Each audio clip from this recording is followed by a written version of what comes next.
Welcome to Sleepless Philosophers, where deep ideas meet restful nights. If you enjoy these journeys through philosophy, please like and subscribe and turn on notifications for daily uploads.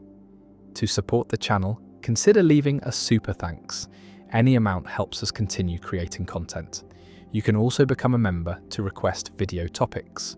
We're not monetized, so your support truly makes the difference. Now let the philosophy begin. The problem of the many.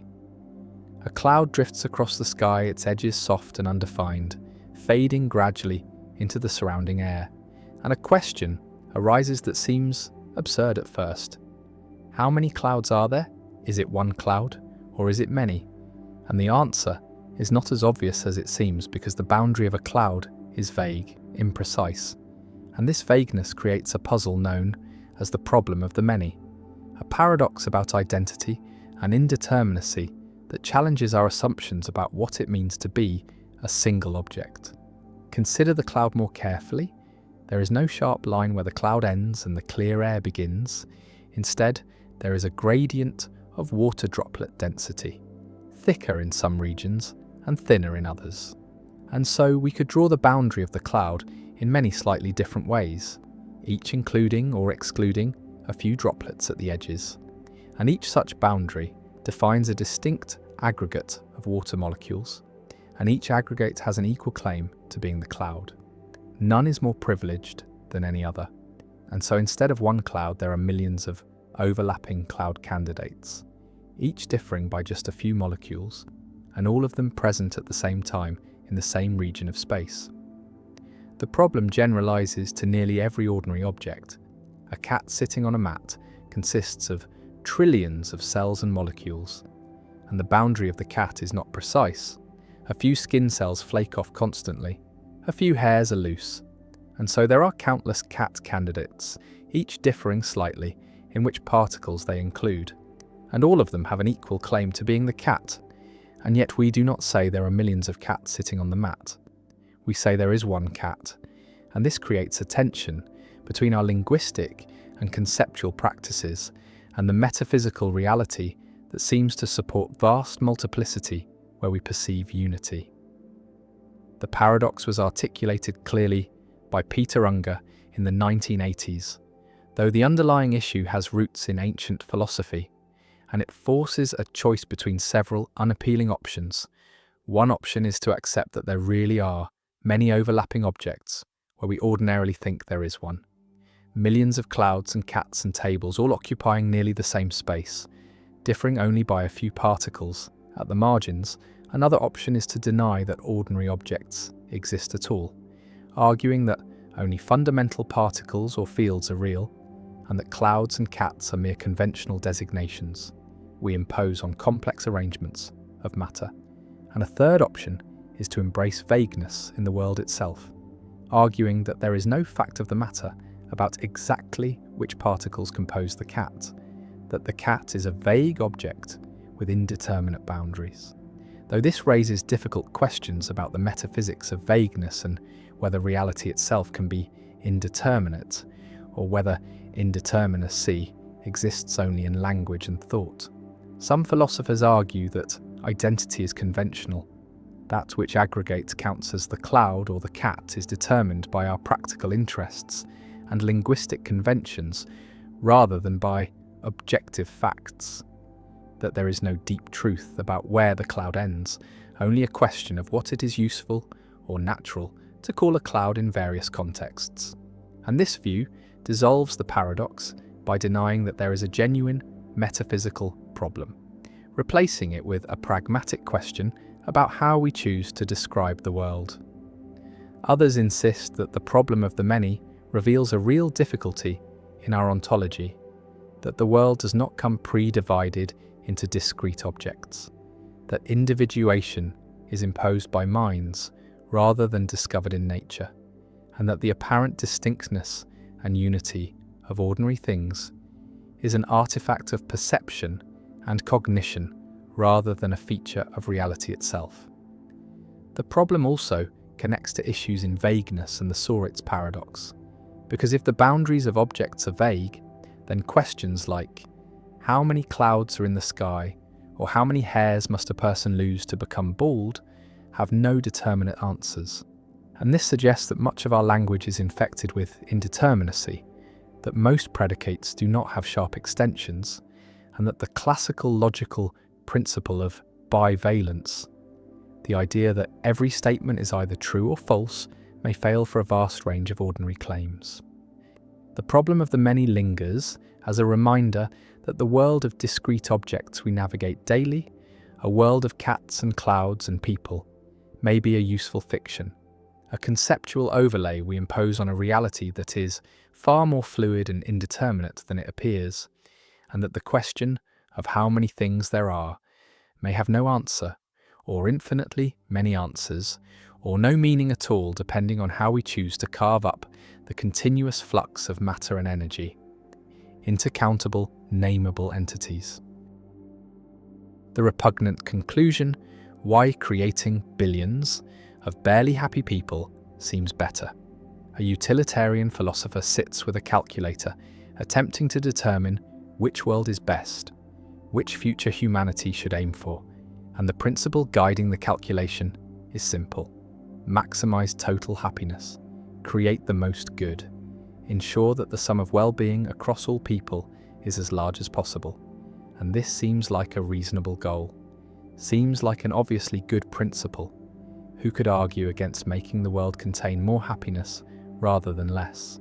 And yet when this principle is applied consistently, when the logic is followed to its conclusion, the result is deeply counterintuitive, deeply troubling. And this troubling result is called the repugnant conclusion, first articulated by philosopher Derek Parfit. And it says that for any world containing a population of people living excellent lives, lives of great happiness and fulfillment, there exists a better world, according to utilitarian calculation, containing a much larger population, living lives barely worth living, lives that contain only slightly more happiness than suffering. And the second world is better, because even though each person is much less happy, the total amount of happiness is greater due to the vastly larger population. And this conclusion seems repugnant, seems to violate our intuitions about what makes a world good, and yet it follows logically from the principle of maximizing total happiness. Imagine World A, containing 1 billion people, and each person lives a wonderful life, a life filled with love and beauty and meaning and joy, a life worth living many times over. And the total happiness in this world is enormous. And now imagine World Z, containing 1 trillion people, and each person's life is barely worth living, contains just slightly more pleasure than pain, just enough satisfaction to make existence preferable to non-existence, but not much more. No deep relationships, no profound experiences, just a thin layer of positive feeling spread across a vast multitude. And when we calculate total happiness, World Z wins, because even though each person is much less happy, there are so many more people that the total sum is greater. 1 trillion barely positive lives sum to more total happiness than 1 billion excellent lives. And according to the utilitarian principle that says we should maximize total happiness, World Z is better than World A. We should prefer it, should work to bring it about. And this seems absurd, seems like a reduction to absurdity of the maximizing principle, and yet the logic is impeccable, follows directly from the idea that goodness is total happiness. Visualize the choice as a graph. On one axis is population size, on the other axis is average happiness per person, and World A has high average happiness and moderate population, and World Z has very low average happiness but enormous population, and the area under the curve represents total happiness, and World Z has more area, more total happiness, despite having much lower average happiness. And the repugnant conclusion says we should prefer the world with more area, more total happiness, even though this means accepting a vast population of people whose lives are barely worth living. And this seems to violate basic intuitions about human dignity, about quality of life, about what it means to create a good world. Because most people would rather live in World A, would rather be one of the 1 billion living excellent lives than one of the 1 trillion living barely positive lives. And a theory that says World Z is better seems to have gone wrong somewhere. Parfit called the conclusion repugnant because it seems to endorse a world that intuitively seems worse, seems to recommend creating vast populations, living lives of minimal quality, and this conflicts with our sense that what matters is not just total happiness, but how that happiness is distributed. How good each person's life is, whether lives are worth living in a robust sense, rather than barely scraping by.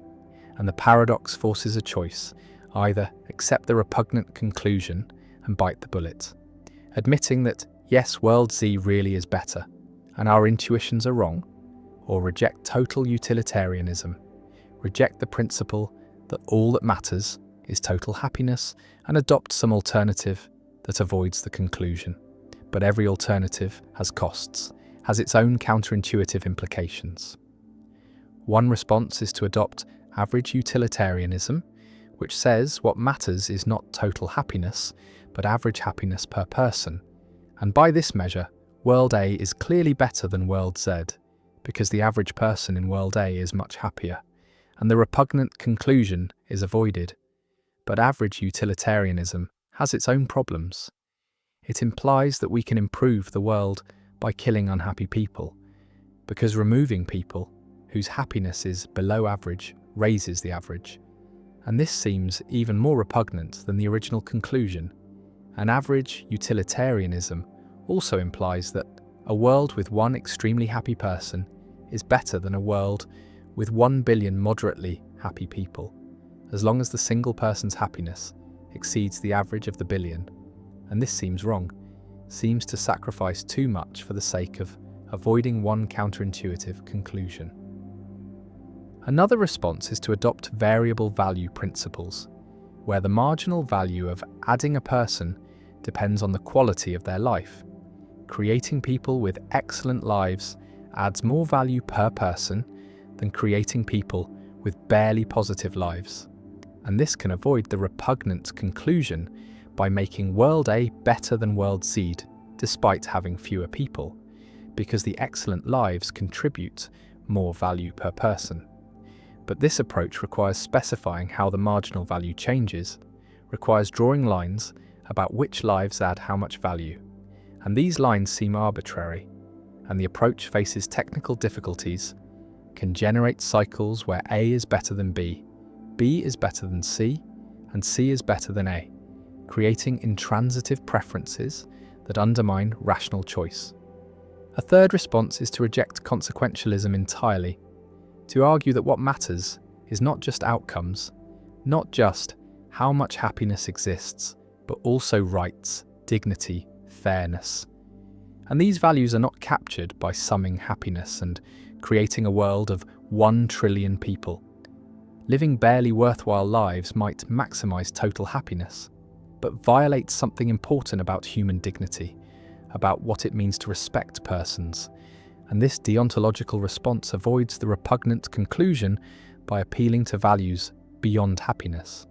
But it must explain what these values are, how they are weighed against happiness, and whether they really should override considerations of total welfare. The repugnant conclusion also raises practical questions about population ethics, about how many people should exist, about whether we have obligations to create future people, and if so, what quality of life they should have. And these questions are not academic. They affect policy decisions about climate change, resource allocation, family planning, and sustainability. Because if creating more people is good, as long as their lives are worth living, then we should maximize population growth up to the point where additional people would lower everyone's quality of life below the barely worth living threshold. And this seems to recommend creating enormous populations living in poverty, which seems wrong. And if instead we think population should be limited to ensure high quality of life for each person, then we are rejecting total utilitarianism in favor of some other principle. And we need to say what that principle is and why it is right. Parfit himself was troubled by the repugnant conclusion, spent decades trying to find a population ethic that avoided it while remaining plausible, and he proposed various principles, but none fully satisfied him, and he concluded that population ethics is one of the hardest problems in moral philosophy, a domain where all theories seem to have deeply counterintuitive implications, and perhaps there is no fully satisfactory answer, no principle that aligns with all our intuitions, and we must choose which intuitions to preserve and which to sacrifice. And this choosing is itself a moral judgment, requires deciding what values are most important, and different people will make different choices based on different weights. They give to total happiness versus average happiness versus rights versus dignity. The calculator sits on the desk. The numbers are clear. World Z has more total happiness than World A. The calculation is not in doubt. And yet something rebels, something in us rejects the conclusion, insists that World A is better, that a world of 1 billion excellent lives is preferable to a world of 1 trillion barely positive lives, even if the total sum of happiness is less. And this rebellion reveals that our values are more complex than simple maximization, that we care about distribution, about quality, about more than just the sum, and the repugnant conclusion stands as a challenge to utilitarianism, as a reductio ad absurdum that forces reconsideration of the maximizing principle, and Parfit's legacy includes this unsolved problem, this paradox that shows the difficulty of systematizing our moral intuitions, the challenge of finding principles that match our judgments, and the repugnant conclusion remains, repugnant and unresolved, a permanent thorn in the side of consequentialist ethics. A reminder that maximizing happiness may not be as simple or as obviously right as it first appears. The skeptical paradox.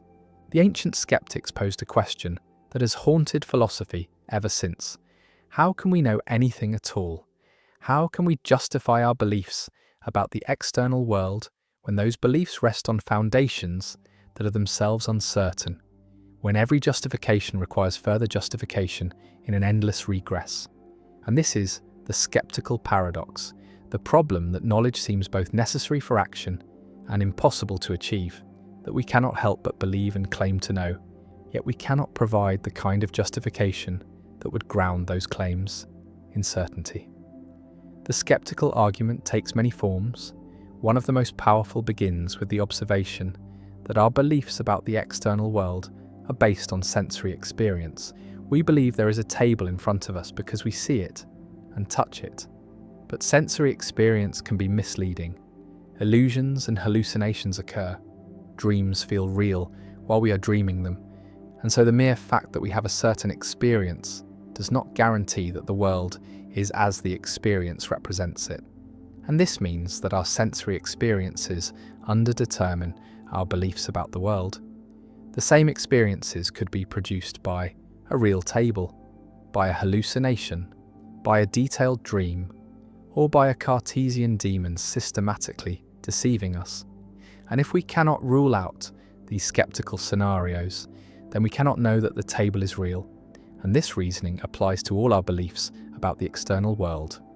None of them are certain. All are vulnerable to skeptical doubt. The skeptic does not claim to know that we are deceived, only that we cannot know we are not deceived. And this is enough to undermine knowledge, because knowledge seems to require not just true belief, but justified true belief. And justification seems to require being able to rule out relevant alternatives. And the skeptical scenarios are relevant alternatives that we cannot rule out, at least not without begging the question, not without assuming the very thing we are trying to prove, that our senses are reliable, that the external world exists, that we are not dreaming or deceived. The skeptical paradox is that we seem to have two incompatible intuitions. On the one hand, we are convinced that we know many things, that we know there is a table in front of us, that we know we have hands, that we know the earth is round, and these beliefs seem as certain as anything could be. And on the other hand, we find the skeptical arguments compelling. we recognize that we cannot prove we are not deceived, that the possibility of systematic error cannot be ruled out by any non-circular reasoning. And so, we oscillate between certainty and doubt, between the conviction that skepticism is absurd and the recognition that we cannot refute it. Descartes attempted to escape skepticism through his method of doubt, doubting everything that could be doubted until he reached the indubitable foundation, cogito ergo sum. I think therefore I am, the one truth that even the most radical skepticism cannot undermine, because to doubt that one exists is to presuppose that there is someone doing the doubting. And from this foundation, Descartes tried to rebuild knowledge, proving the existence of God and using God's benevolence to guarantee the reliability of clear and distinct perceptions. But few philosophers have found this reconstruction convincing. The arguments for God's existence are controversial, and even if successful, they would not close the gap between subjective certainty and objective truth, between what seems clear and what actually is.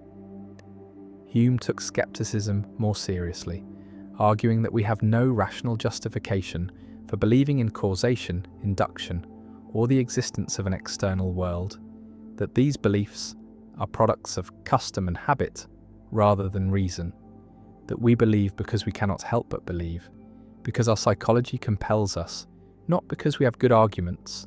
And Hume distinguished between philosophical skepticism, the theoretical position that knowledge is impossible, and practical certainty, the psychological inevitability of belief and action. And he suggested that we can acknowledge the force of skeptical arguments in the study while setting them aside in ordinary life. Though this division between theory and practice remains uncomfortable, a kind of intellectual schizophrenia where we admit that our beliefs are unjustified, yet continue to hold them anyway. Kant responded to Hume by arguing that skepticism rests on a mistake, the assumption that knowledge requires correspondence between our representations and things as they are in themselves, independent of our cognitive faculties, and Kant argued that this assumption is incoherent, that we can only know things as they appear to us, as structured by the forms of intuition and the categories of understanding, and that the question of how things are independently of these structures is meaningless, not answerable even in principle, and so skepticism about the external world is based on a confused demand, a demand for a kind of knowledge that is conceptually impossible, and Kant's transcendental idealism attempts to secure the objectivity of knowledge by relativizing it to the conditions of possible experience, making knowledge possible by making it more modest, more limited, no longer claiming to grasp things in themselves, but only things as they appear within the framework of human cognition. Contemporary epistemology has developed various responses to skepticism. Externalist theories argue that knowledge does not require the ability to rule out all skeptical scenarios, that knowledge requires only that beliefs be produced by reliable processes or track the truth in certain ways. And on these views we can know we have hands, even if we cannot prove we are not brains in vats. Because in the actual world, our perceptual beliefs are reliably formed, and the fact that we cannot distinguish the actual world from a skeptical scenario does not undermine knowledge as long as we are in fact in the actual world, and our beliefs are in fact reliably formed.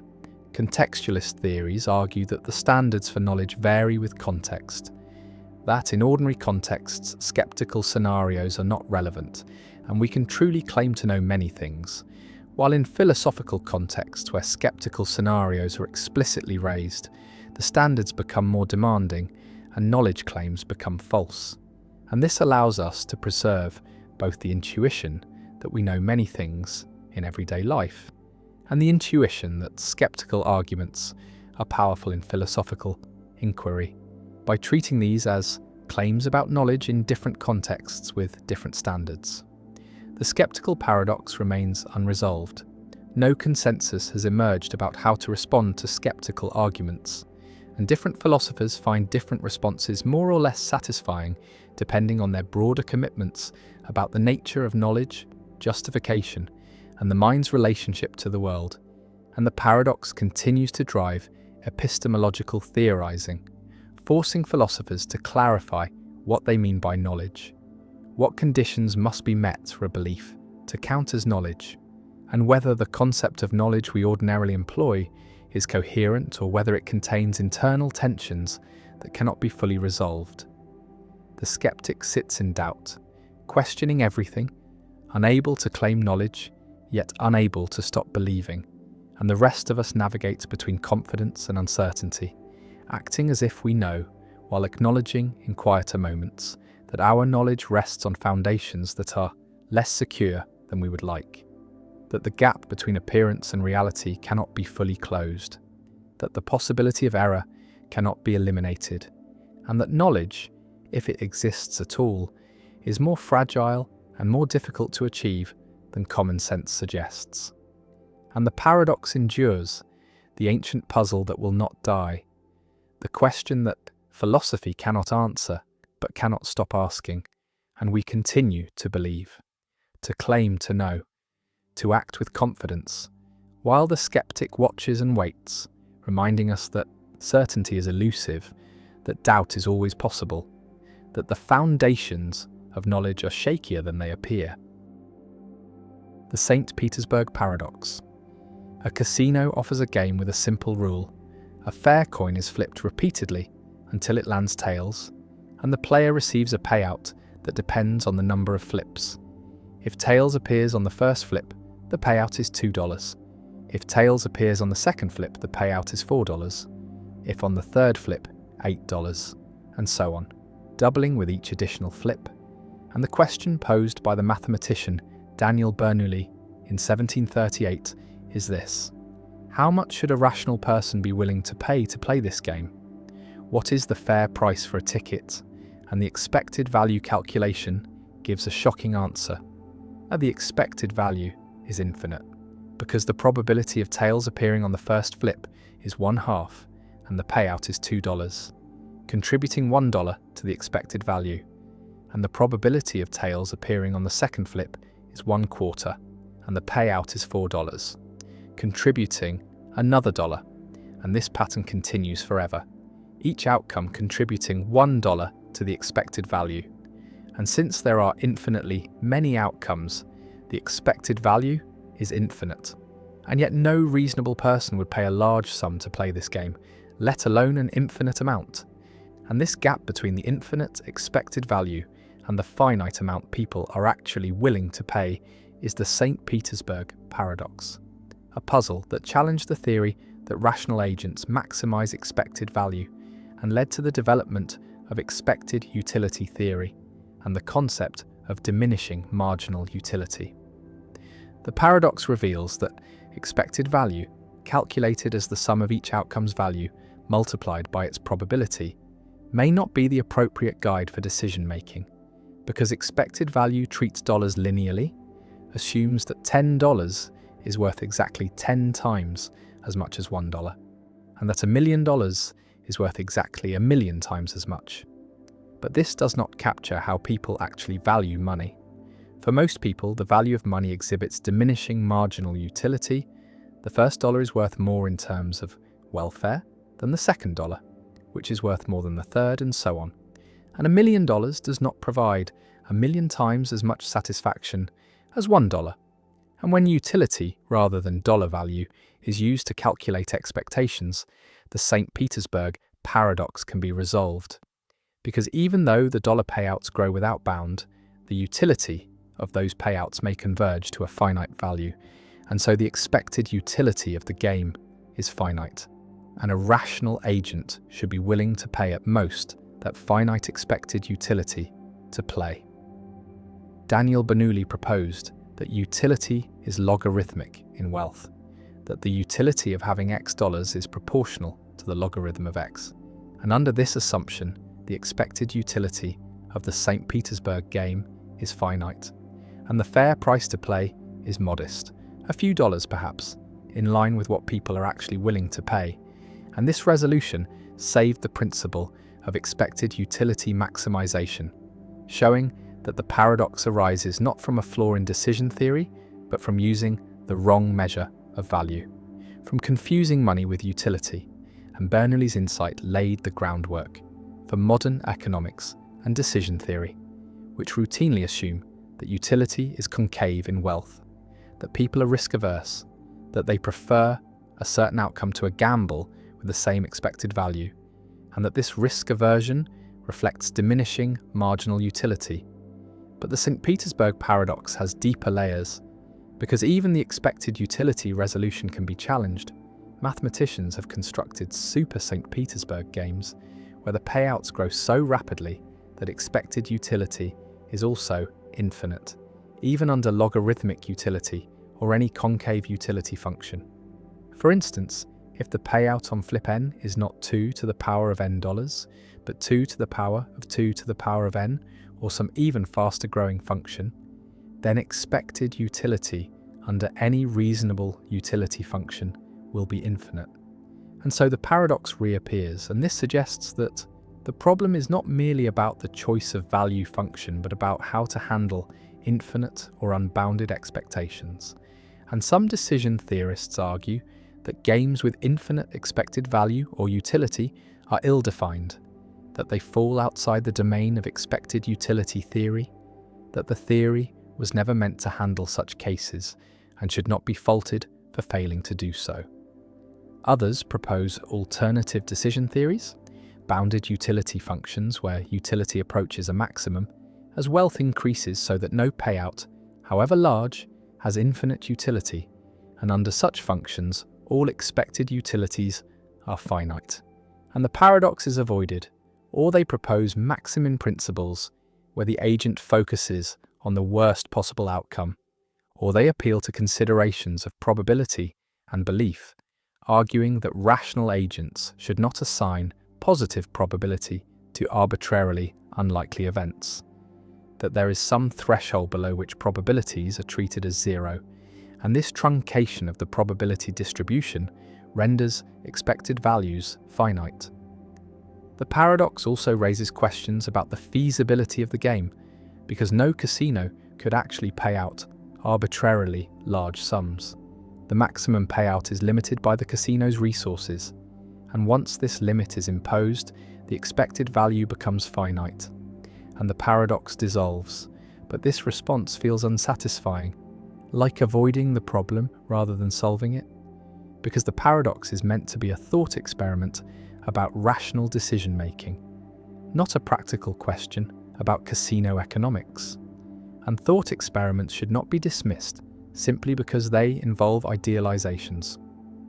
The St. Petersburg paradox connects to debates about rationality and the nature of value, about whether rationality requires maximizing expected utility or whether other principles should guide decision-making, about whether value is unbounded or whether there are limits to how much anything can be worth, about how to handle uncertainty and risk, especially when probabilities are very small and payoffs are very large, and these questions have implications far beyond gambling, for insurance, for investment, for policy decisions involving catastrophic risks like pandemics or asteroid impacts, where the probabilities are tiny, but the potential costs or benefits are enormous, and the paradox shows that expected value reasoning can give counterintuitive or unhelpful guidance in such cases, that we may need other frameworks, other ways of thinking about decision-making under extreme uncertainty. The coin is flipped, tails appears eventually, the game ends, the payout is made, and the player receives some finite amount, usually small, rarely large, almost never enormous, and the expected value calculated before the game began was infinite. But this infinity is never realized, never paid out, never experienced, and so the paradox asks whether infinite expected value is meaningful, whether it should guide decisions, whether a rational agent should treat an infinite expectation differently from a very large finite one, and the answers are not obvious, not settled, not agreed upon, and the St. Petersburg paradox remains a puzzle, a test case for decision theory, a challenge to the principle of expected value maximization, a reminder that infinity is strange, that unbounded sequences create problems, that mathematical idealizations can clash with practical intuitions, and that the gap between theory and behavior, between what agents should do according to formal models and what they actually do, reveals something important about the limits of rationality, the role of psychology, the nature of value, and the difficulty of making decisions in a world where outcomes can vary wildly, where probabilities can be minuscule, and where the mathematics of expectation, taken to its logical extreme, produces results that seem absurd, untenable, impossible to act on, and the paradox endures, studied in classrooms, debated in journals, unresolved despite centuries of attention, a permanent fixture in the philosophy of probability, economics, and decision theory. The Swampman paradox. Lightning strikes a swamp, and in that instant a man walking through the marsh is vaporized, his body reduced to scattered atoms. And by an extraordinary coincidence, the same lightning strike rearranges nearby organic matter into an exact duplicate of the man, molecule for molecule, synapse for synapse, every memory and personality trait perfectly replicated by chance. And this duplicate, called Swampman by philosopher Donald Davidson, who devised the thought experiment, opens his eyes and continues walking, unaware that anything has happened, believing himself to be the man who entered the swamp moments before. The question that follows is unsettling. Is Swampman the same person as the man who was destroyed? And if not, then what is he? Does he have thoughts, beliefs, desires? Or are his internal states merely physical patterns that resemble mental states without actually being mental states? And this paradox strikes at theories of meaning, content, and personal identity, revealing tensions between physical and historical criteria for mental properties. Davidson argued that Swampman does not have thoughts or beliefs, at least not initially, because the content of mental states depends on causal history, on how those states were formed through interaction with the environment and the linguistic community, and Swampman has no history, no past interactions, no causal connections to the world. His brain states are physically identical to the original man's, but they lack the historical grounding that gives those states their meaning. And so when Swampman seems to think about his wife, he is not actually thinking about anyone, because his internal states have no reference, no connection to the people and things they superficially resemble. This position reflects a broader externalist view in philosophy of mind, the idea that mental content is not determined solely by what is inside the head, but also by external relations, by the history of how beliefs and concepts were acquired, by the environment in which the organism evolved and learned, and so two physically identical beings could have different mental contents, or one could have mental contents while the other has none, depending on their causal histories. Others find this conclusion absurd, arguing that if Swampman is physically identical to the original man, then he must have the same mental states, that consciousness and thought supervene on physical structure, that duplicating the brain duplicates the mind, and that causal history, while perhaps relevant to the origin of mental content, is not necessary for its presence at a given moment. And so Swampman thinks and believes and desires just as the original man did. And any theory that denies this is privileging abstract historical facts over concrete present reality. The Swampman paradox also raises questions about personal identity. If Swampman is not the original man, then he is a distinct person who happens to have identical memories and personality, but those memories are false. They are not his memories because he did not live through the events they seem to record. He came into existence mere seconds ago with a fabricated past, and yet, from the inside, from Swampman's perspective, everything feels continuous and real, and he has no way of discovering the truth about his origins. And this suggests that memory and subjective continuity may be insufficient for personal identity. That being the same person requires some kind of physical or causal continuity that Swampman lacks. The paradox connects to debates about functionalism in philosophy of mind, the view that mental states are defined by their functional roles, by what they do and how they interact with other states, rather than by their physical composition or history. And functionalism seems to imply that Swampman does have mental states because his brain plays the same functional roles as the original man's brain, and yet this conflicts with externalist intuitions about content. The Swampman thought experiment has been used to explore issues in semantics, the philosophy of language, and theories of reference, showing that our ordinary assumptions about meaning and thought are more complex and fragile than they appear, that the relationship between words and world, between inner states and outer reality, is mediated by history and causation in ways that a snapshot of physical structure cannot capture. Swampman walks through the swamp, indistinguishable from the man who died, living a life that feels real, engaging in actions that seem meaningful, and yet, according to some theories, he is hollow, a zombie of sorts, a being without genuine content, without real thoughts, a perfect imitation of a person who is not quite a person, and the paradox lingers as a question about what makes mental states meaningful, what grounds reference and belief, and whether the inside of the mind is sufficient to constitute a mind, or whether minds require roots in history, connections to the world, threads of causation that link present thoughts to past experiences in ways that brute physical similarity cannot replace. The tragedy of the commons, why shared resources destroy themselves. A village shares a common pasture, open to all herders, and each herder can graze their animals freely, can use the resource without restriction, and each herder reasons individually, calculates privately that adding one more animal to their herd brings them full benefit, brings them more milk and meat and wealth, while the cost of overgrazing is shared among all herders, is distributed across the community, and so each herder gains fully from expansion but pays only a fraction of the cost. And this asymmetry, this structure of incentives, drives each rational herder to add more animals, to maximize their individual benefit, and every herder reasons this way. Every herder expands their herd, and the commons becomes overgrazed, becomes depleted, becomes destroyed. And what was a productive shared resource becomes barren, becomes useless to everyone.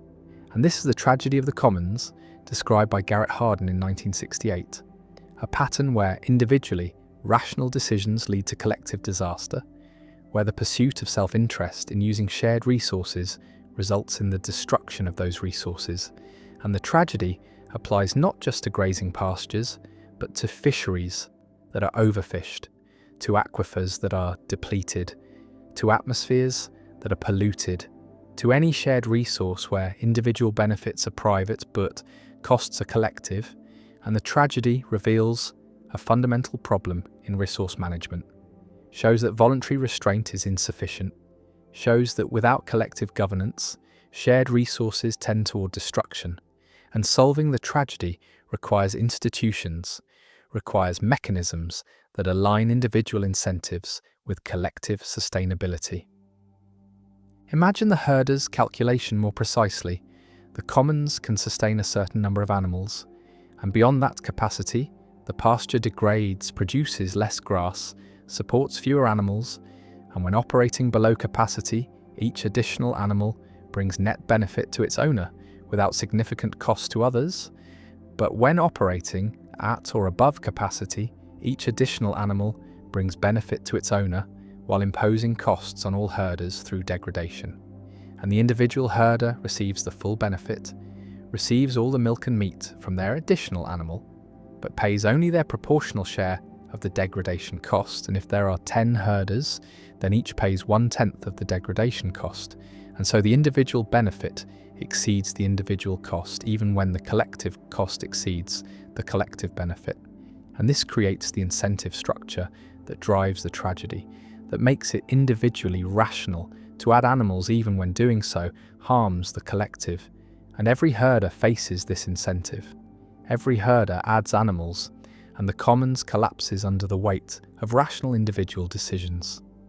The tragedy of the commons demonstrates the difference between individual and collective rationality, shows that actions can be rational from an individual perspective, while being disastrous from a collective perspective. And this divergence is the core of the tragedy, is what makes the situation tragic rather than merely unfortunate. And the tragedy is not caused by irrationality or malice, but by rational pursuit of self-interest, in a context where individual and collective interests misalign. And Hardin's insight was that this misalignment is structural, is inherent in the nature of common pool resources, and cannot be solved by appeals to conscience or voluntary restraint, because any individual who restrains themselves while others do not simply sacrifices their own benefit without saving the commons. And this creates a race to the bottom, creates pressure to exploit resources before others do, and the tragedy unfolds inevitably unless institutions intervene. Visualize the tragedy as a multiplayer prisoner's dilemma, where each individual faces the choice between restraint, limiting their use of the commons for collective benefit, or exploitation, maximizing their individual use at collective cost. And exploitation dominates restraint, because regardless of what others do, you are better off exploiting. If others restrain themselves, you benefit from the preserved commons, while taking more than your share. And if others exploit, then the commons is doomed anyway, and restraint only makes you worse off relative to others. And so everyone exploits. Everyone takes more than sustainable, and the commons is destroyed. And this structure shows that the tragedy is a coordination problem, is a failure to achieve collective action, and solving it requires changing the incentive structure, requires making restraint individually rational. And this can be achieved through various mechanisms, through private property that internalizes costs, through regulation that enforces limits, through community management that creates monitoring and sanctions, through taxation that makes exploitation costly. One response to the tragedy is privatization, converting commons into private property, assigning ownership to individuals who then bear the full costs and benefits of their decisions. And private owners have incentive to manage sustainably, because degradation reduces the value of their property. And this aligns individual and collective interests, makes conservation individually rational. And historical examples exist of commons being enclosed, being divided into private parcels. And while enclosure solves the tragedy, it raises questions of justice, of how property is assigned, of what happens to those who lose access. And privatization is not always feasible, is not appropriate for all resources, and some commons like the atmosphere or the ocean cannot be easily privatized, cannot be divided into individual holdings, and alternative solutions are needed. Another response is regulation, government intervention that imposes limits on use, that enforces sustainable practices through monitoring and penalties, and regulation can solve the tragedy by making exploitation illegal, by removing the incentive to overuse, and examples include fishing quotas, emission limits, grazing restrictions, and regulations can be effective when enforcement is strong, when violations are detected and punished, but regulation faces challenges, requires accurate information about sustainable use levels, requires political will to enforce, requires resistance to lobbying from those who benefit from exploitation, and regulations can be captured, can be weakened or undermined, and the tragedy can re-emerge if enforcement fails.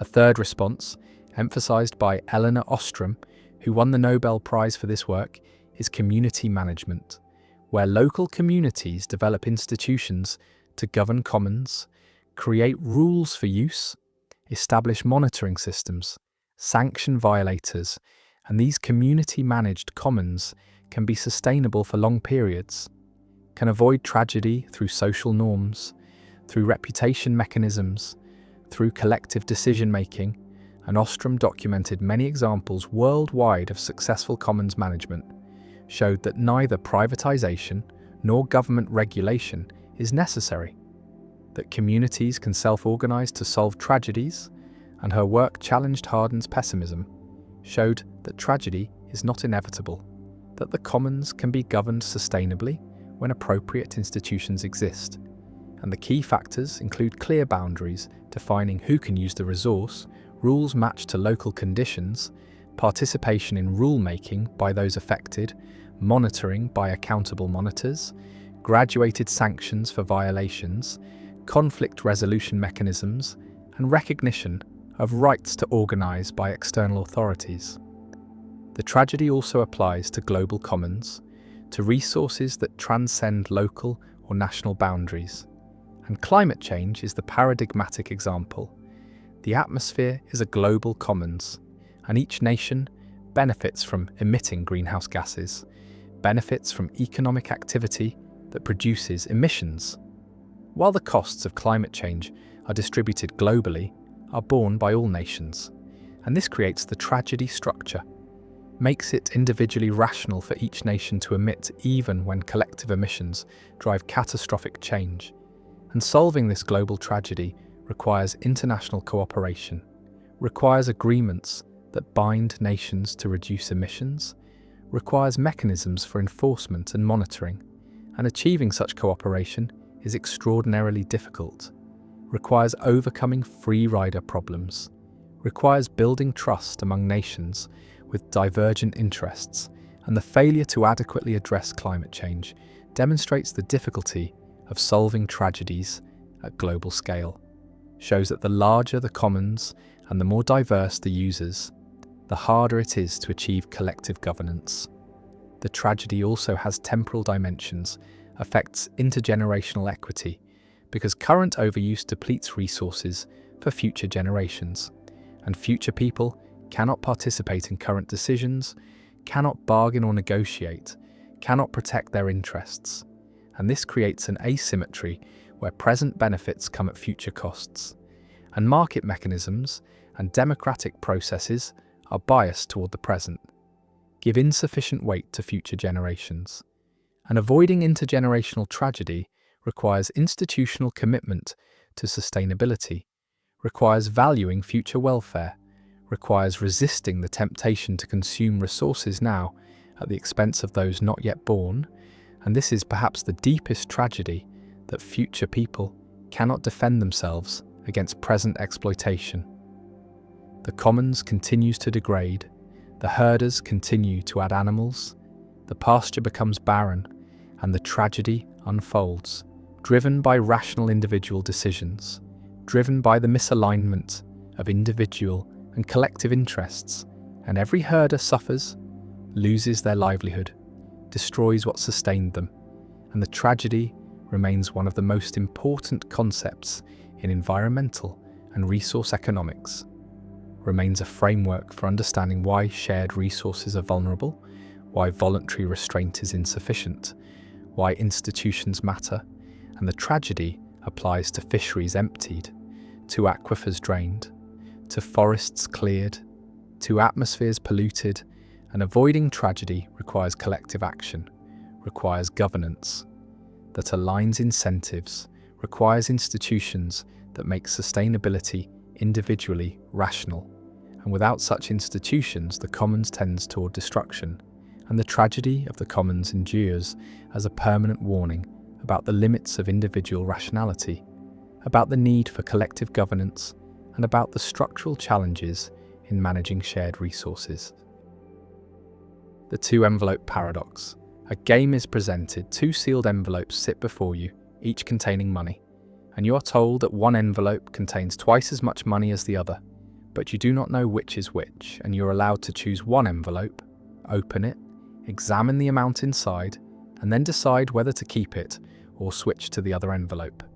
And this simple setup leads to a paradox that has puzzled decision theorists and mathematicians for decades, because the reasoning seems to suggest you should always switch envelopes, no matter what amount you find.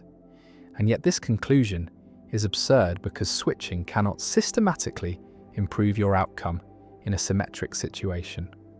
Suppose you open your envelope and find $100 inside, and now you reason as follows. The other envelope contains either $50 or $200, each with equal probability, And so the expected value of switching is the average of those two amounts, which is $125, more than the $100 you currently have, and therefore you should switch. But this reasoning applies no matter what amount you find in the first envelope, whether it is $10 or $1 million. And so it seems you should always switch, but this cannot be right because before opening any envelope, the two envelopes are symmetric. Neither is better than the other, and so there cannot be a strategy that consistently favors one over the other. The paradox reveals a subtle error in the reasoning. The mistake lies in the assumption that the other envelope is equally likely to contain half or double the amount in the first envelope, because this treats the two possibilities as symmetric when they are not. If the two envelope amounts were determined in advance, say $50 and $100, then finding $100 in the first envelope tells you with certainty that the other contains 50, not that it might contain 200, and the probability calculation breaks down because it fails to account for the constraints imposed by the setup. Another way to see the problem is to notice that the same reasoning would tell you to switch back after switching, creating an infinite loop of switching, which is clearly absurd. And this shows that something is wrong with the expected value calculation, though pinpointing exactly what is wrong has led to extensive debate. Some argue that the paradox arises from improper use of probability in cases where the amounts are determined but unknown, that assigning equal probability to the two possibilities is not justified without more information about how the amounts were chosen. Others point to issues with unbounded utility, suggesting that if there is no upper limit on how much money the envelopes might contain, then expected value calculations can behave strangely and lead to paradoxes. The two-envelope paradox also appears in game theory and economics, where it illustrates the danger of reasoning about probabilities without carefully specifying the underlying probability distribution, and it connects to broader puzzles about decision-making under uncertainty, such as the St. Petersburg paradox and the principle of indifference. Some versions of the paradox introduce additional twists. Suppose you open one envelope, see the amount, and are then allowed to pay a small fee to switch. Would it be rational to pay? And how much would you be willing to pay? And these variations expose tensions between different decision theories, between evidential and causal reasoning, between maximizing expected value and following dominance principles. The paradox remains a teaching tool in probability and decision theory, a cautionary tale about the risks of applying mathematical reasoning mechanically without understanding the full structure of the problem, and it reminds us that even simple games with clear rules can generate confusion when probabilities and expectations are involved. That intuition is an unreliable guide in matters of chance, and that the formalism of mathematics, while powerful, must be applied with care to avoid generating conclusions that seem compelling but are ultimately incoherent. And the two envelopes sit there, sealed and symmetrical, each containing money, and the temptation to switch, to reason that the other must be better, to calculate expected values and probabilities, leads into a trap from which logic alone struggles to escape. Arrow's impossibility. Theorem why perfect democracy cannot exist. A political philosopher sits down to design the ideal voting system, the perfect way to aggregate individual preferences into collective decisions, and the goal is to create a method that is fair, that respects everyone's views, that produces coherent results. And the philosopher lists the properties that any good voting system should have. First, the system should satisfy unanimity. If everyone prefers option A to option B, then the group should prefer A to B. This seems minimal, seems obviously required. Second, the system should be non-dictatorial. No single person should determine the outcome regardless of what others want. Democracy requires that everyone's preferences count. Third, the system should satisfy independence of irrelevant alternatives. The group's preference between A and B should depend only on individuals' preferences between A and B, not on preferences involving other options. This prevents manipulation through introducing or removing irrelevant alternatives. And fourth, the system should produce transitive group preferences. If the group prefers A to B and B to C, then it should prefer A to C. This is basic rationality. And these four properties seem reasonable, seem like minimal requirements for a fair voting system. And yet Kenneth Arrow proved in 1951 that no voting system can satisfy all four simultaneously, that any system satisfying the first three must violate the fourth or be dictatorial. And this is Arrow's impossibility theorem, one of the most important results in social choice theory. A proof that perfect democracy is mathematically impossible, that any voting system must sacrifice some desirable property. Imagine trying to construct a voting system trying to satisfy all the conditions, and you begin with unanimity. You say that if everyone ranks A above B, then the system must rank A above B. And this seems obviously correct, seems like the least a voting system could do. And then you add non-dictatorship. You say that no single voter can determine the outcome regardless of others' preferences. And again, this seems essential to democracy, seems like the difference between democratic and authoritarian systems. And then you add independence of irrelevant alternatives. You say that the group ranking of A versus B should depend only on how individuals rank A versus B, and this prevents certain kinds of manipulation, prevents the outcome from being affected by adding or removing options that shouldn't matter. And finally, you want transitivity. You want the group preferences to be rational, to be coherent, to satisfy basic logic, and Arrow proves that you cannot have all four, that satisfying unanimity, non-dictatorship, and independence forces you to accept either intransitivity or dictatorship. And since dictatorship violates the second condition, you are left with intransitivity, the voting paradox, the possibility of cycles where A beats B, B beats C, and C beats A. The proof is technical, but the intuition is that independence of irrelevant alternatives is very demanding, requires that the group preference between any two options depend only on individual preferences between those two options, and this requirement, combined with unanimity and non-dictatorship, creates constraints that no voting system can satisfy while maintaining transitivity.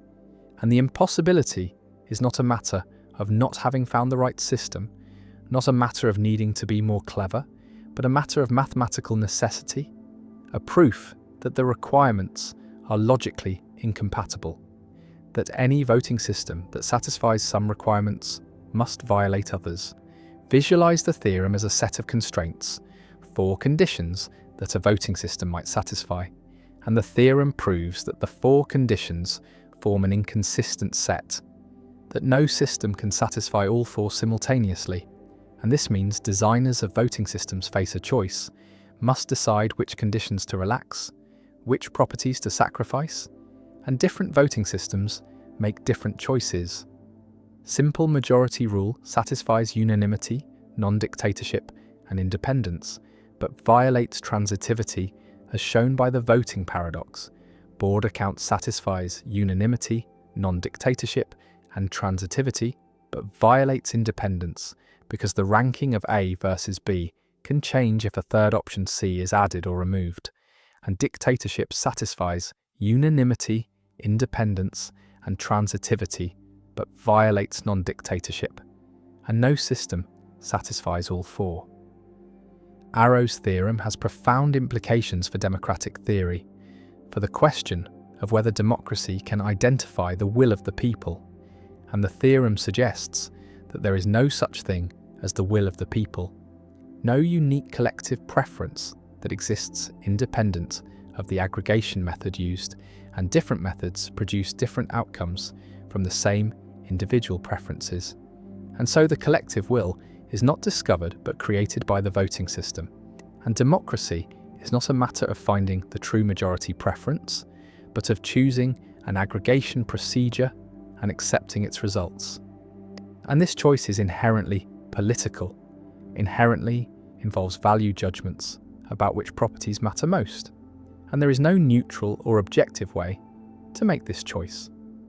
The theorem also challenges the idea that voting is a purely technical matter, that once we agree on democratic principles, the implementation is straightforward. And Arrow shows that even agreeing on minimal principles, even accepting unanimity and non-dictatorship, does not determine a unique voting system, does not tell us how to aggregate preferences, and different systems satisfying the same basic principles can produce radically different outcomes. And this means that institutional design matters enormously, that the choice of voting system is consequential, and that democracy requires making difficult trade-offs between desirable properties that cannot all be achieved simultaneously.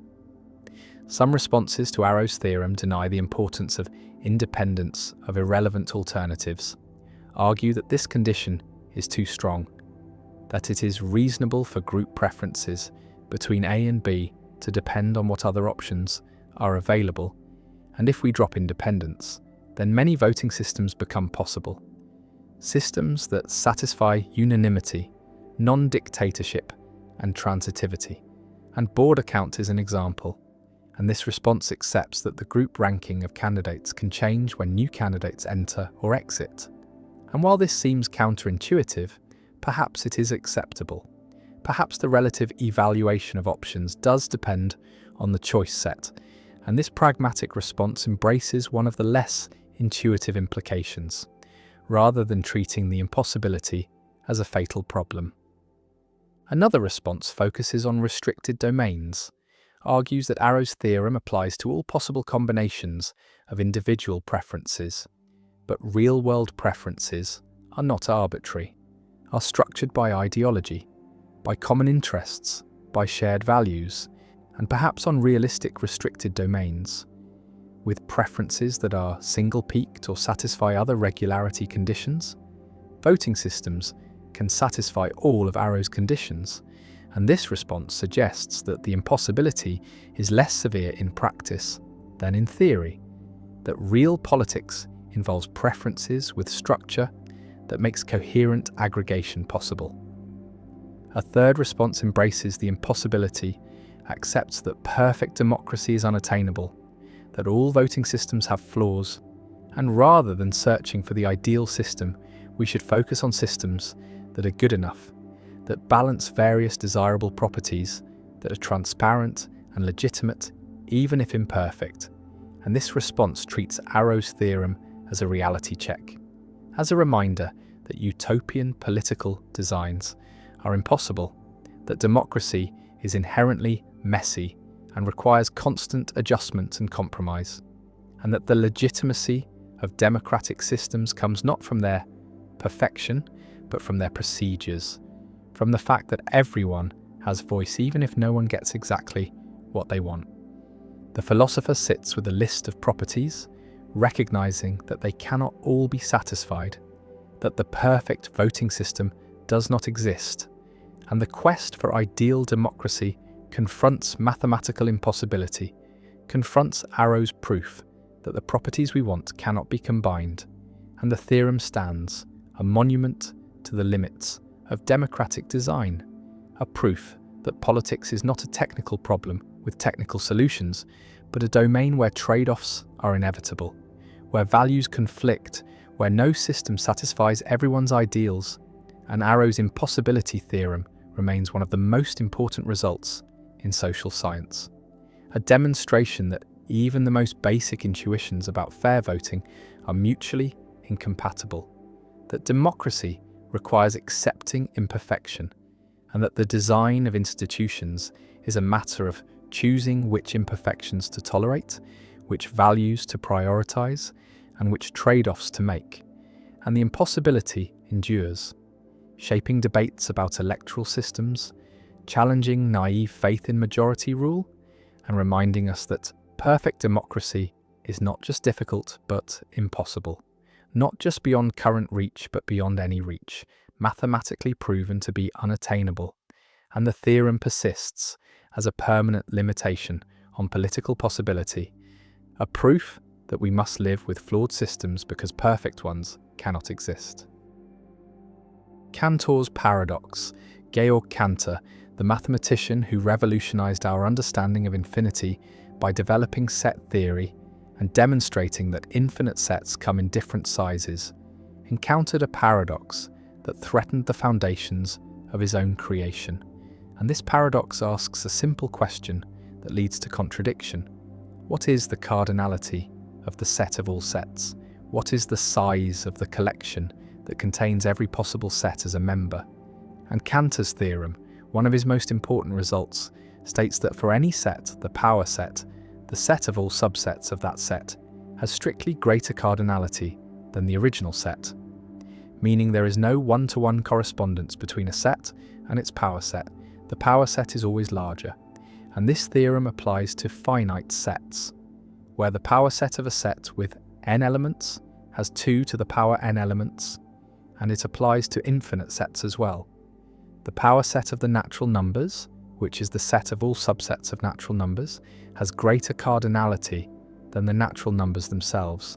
It is uncountably infinite, while the natural numbers are merely countably infinite.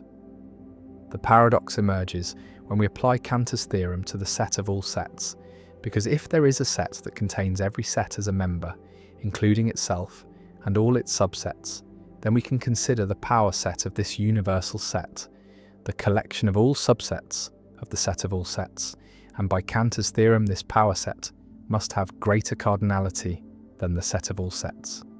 But every subset of the set of all sets is itself a set, and therefore must be a member of the set of all sets, because the set of all sets contains every set. And so, the power set is contained within the set of all sets. It cannot be larger, and yet Cantor's theorem says it must be larger, and this contradiction is Cantor's paradox, a proof that the set of all sets cannot exist, that naive set theory, which allows the formation of any collection that can be described, is inconsistent. The paradox is related to Russell's paradox, which also exposes contradictions in naive set theory by considering the set of all sets that do not contain themselves, and both paradoxes revealed that unrestricted set formation leads to contradictions, that not every collection can be a set, and that mathematics needed a more careful foundation, and this led to the development of axiomatic set theories like Zermelo-Fraenkel set theory, which impose restrictions on what sets can be formed, typically by avoiding self-reference and by building sets up gradually from simpler sets using specified operations. And in these axiomatic systems, the set of all sets does not exist. The formation of such a set is not permitted by the axioms, and the paradox is avoided by denying the existence of the problematic collection. Cantor's paradox raises deep questions about the nature of infinity and totality, about whether there is a largest infinity, a biggest collection, and the paradox suggests that there is no largest cardinal number, that for any infinite size there is a larger infinite size obtained by taking the power set, and this hierarchy extends without bound. There is no top, no final level, no set that contains all sets, and this open-endedness is both mathematically fruitful, providing an endless source of new infinities to study, and philosophically troubling, suggesting that mathematical reality has no completion, no ultimate totality, no grand unified structure that encompasses everything. Some philosophers and logicians have proposed alternative set theories that handle totalities differently, class theories that distinguish between sets, which can be members of other collections, and proper classes, which are too large to be members. And in these theories, the collection of all sets is a proper class, not a set, and proper classes cannot be members of other classes. And this distinction blocks the formation of the power class of the class of all sets, preventing the contradiction, and category theory provides another framework where collections are organized into categories, and the totality of all sets forms a category, but not a set within any category. And these approaches allow mathematicians to talk about very large collections without generating contradictions. Cantor himself was deeply troubled by the paradoxes. He recognized that his set theory, which had seemed so clear and powerful, contained internal tensions, and he distinguished between consistent and inconsistent multiplicities, between collections that can coherently be treated as completed totalities and collections that resist such treatment. And the set of all sets, Cantor suggested, is an inconsistent multiplicity, an absolutely infinite collection that cannot be captured by any mathematical structure, and this distinction prefigures the later technical solutions, but leaves open philosophical questions about what it means for a collection to be too large to be a set, about whether size alone determines sethood, or whether other factors are involved. The paradox also connects to issues in the philosophy of mathematics about the existence and reality of mathematical objects. Because if the set of all sets cannot exist, if forming such a collection leads to contradiction, then what does this say about mathematical existence? Is existence in mathematics constrained by consistency, such that only consistent collections exist? Or is there some Platonic realm of mathematical objects that includes inconsistent or impossible collections? And if the former, then mathematics is more restrictive than it might have seemed. Not every describable collection corresponds to a real mathematical object. And if the latter, then mathematics must find ways to avoid reasoning about impossible objects, must develop formal systems that do not permit the formation of contradictory sets, even if such sets in some sense exist beyond the formal systems. Cantor's paradox remains central to the foundations of mathematics. It is one of the key examples that motivated the development of rigorous axiomatic set theory. It illustrates the dangers of unrestricted comprehension, the principle that any property defines a set, and it shows that even the most basic concepts, like the concept of a set or the concept of all, require careful handling to avoid contradiction. And the paradox endures as a reminder that infinity is subtle, that totality is elusive, that the attempt to capture everything in a single structure leads to collapse, and that mathematics must proceed carefully, must impose restrictions, must accept that not everything that can be described can be mathematically realized, and the set of all sets sits in liminal space, neither existing nor not existing, describable but not constructible, thinkable but not formalizable. And the paradox persists, a boundary marker that shows where set theory ends, where the axioms say no more, where the attempt to go beyond breaks down into contradiction. And Cantor's vision of a hierarchy of infinities, beautiful and profound, remains intact. But the pinnacle is missing. There is no largest set, no final infinity, no ultimate totality, only an endless ascent through larger and larger collections, each one surpassed by its power set. And the paradox ensures that the ascent never ends, that mathematics has no ceiling, no completion, and that infinity, for all its strangeness and power, remains forever beyond our capacity to fully encompass or exhaust. Zeno's dichotomy paradox. To reach a destination, one must first travel half the distance, and before reaching that halfway point, one must first travel half of that. And before reaching that point, one must travel half again. And this process of halving continues infinitely, and so it seems that motion cannot even begin, for there is always another halfway point that must be reached first. And this is Zeno's dichotomy paradox, one of the earliest and most famous arguments against the possibility of motion and change. Imagine a runner who wishes to cross a stadium. Before reaching the far end, they must reach the midpoint. But before reaching the midpoint, they must reach the quarter point. And before that, the eighth point, and so on, dividing the distance into ever smaller intervals without end. And since there are infinitely many such intervals, the runner would have to complete infinitely many tasks. And how can anyone complete an infinite number of tasks in a finite amount of time? And yet runners do cross stadiums. People do move from place to place. And so something must be wrong with the argument. But what? Zeno devised this paradox in the 5th century BCE to defend the philosophy of his teacher Parmenides, who claimed that reality is a single, unchanging unity and that plurality and motion are illusions.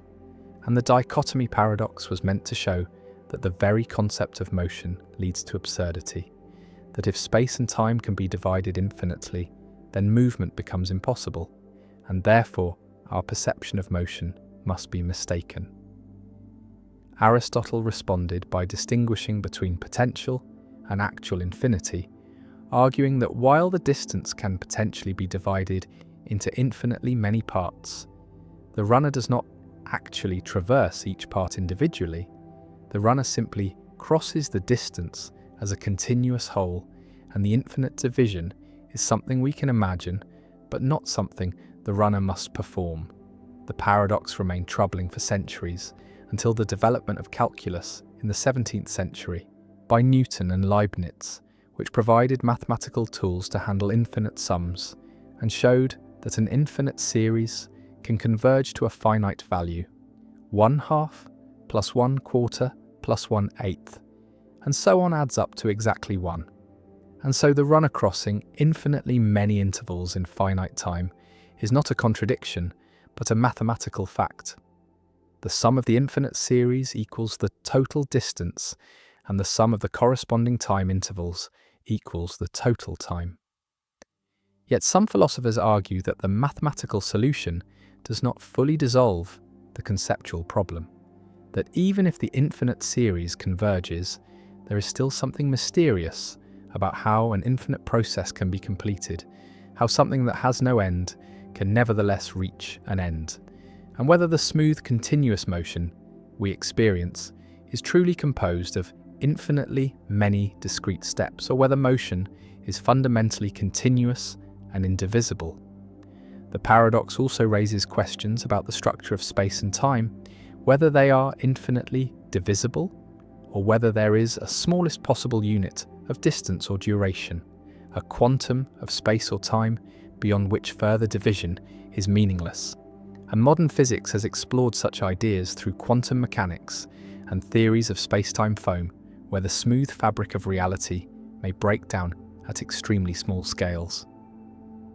Zeno's dichotomy forces confrontation with infinity, with the strange fact that between any 2 points lie infinitely many other points, that the finite contains the infinite, that the continuous emerges from, or perhaps is the discrete, and that motion, the most familiar and undeniable aspect of existence, rests on foundations that are anything but solid. The runner crosses the stadium, the arrow flies, the universe moves and changes, and yet Zeno's voice echoes across the millennia, asking how, asking whether what seems so obvious might be impossible, whether the world we experience is the world that actually is, and whether reason and perception can ever be reconciled when one says motion is real and the other says motion leads to paradox. Fichte's paradox of knowability.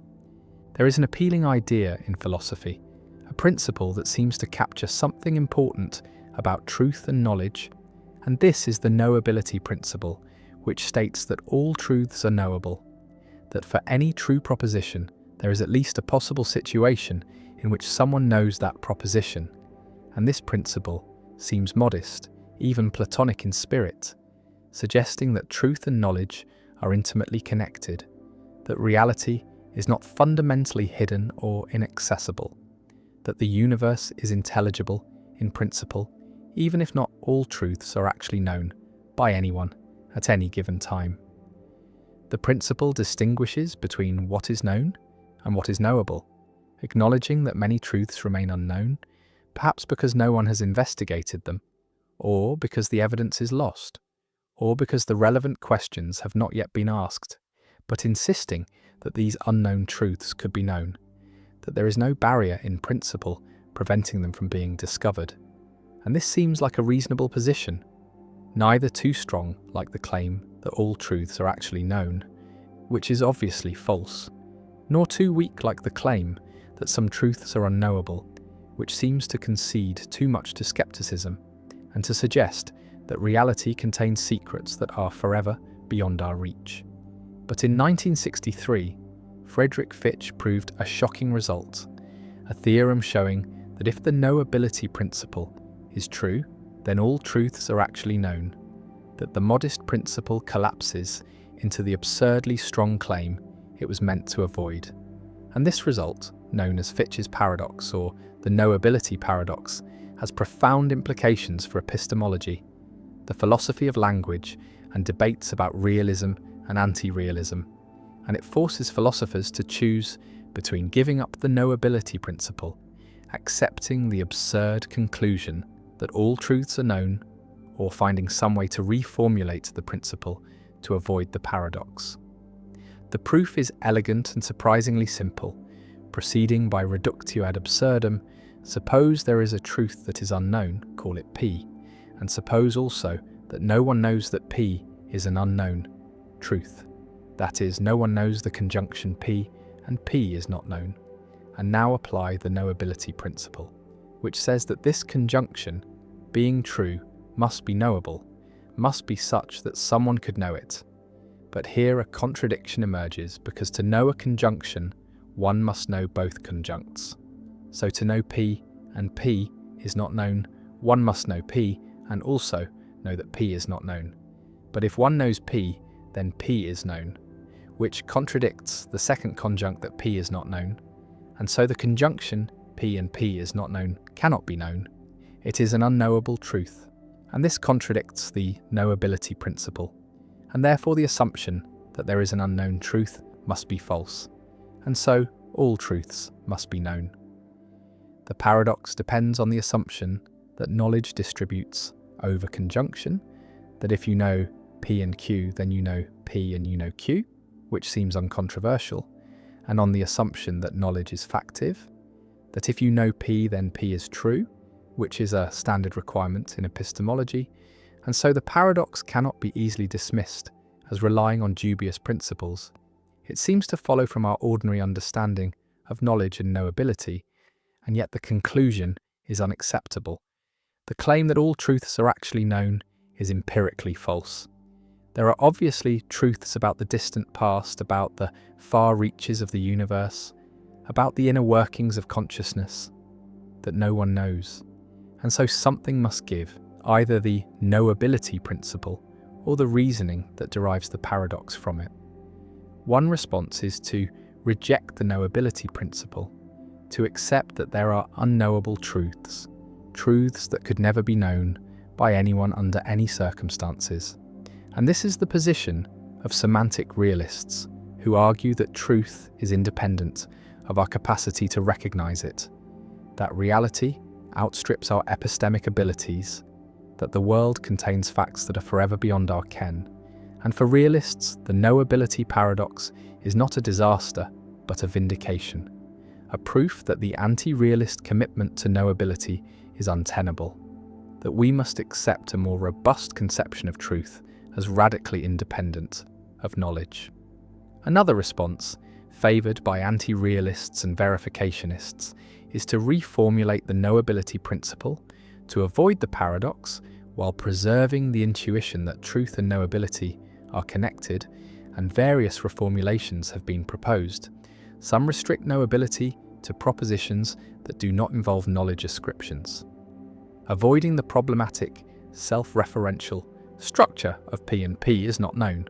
Others distinguish between individual and collective knowability, arguing that all truths are knowable by the epistemic community as a whole, even if not by any single individual, and still others embrace a temporal or modal reformulation, claiming that all truths could have been known at some time or in some possible world, rather than claiming that all truths are actually knowable in all circumstances.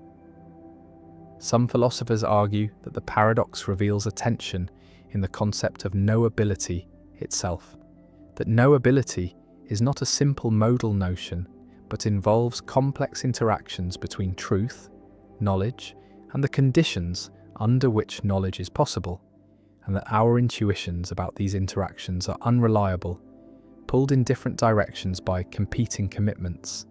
And so the paradox exposes an instability in our conceptual scheme, rather than refuting any particular philosophical position. The paradox also connects to debates about the nature of propositions and the objects of knowledge.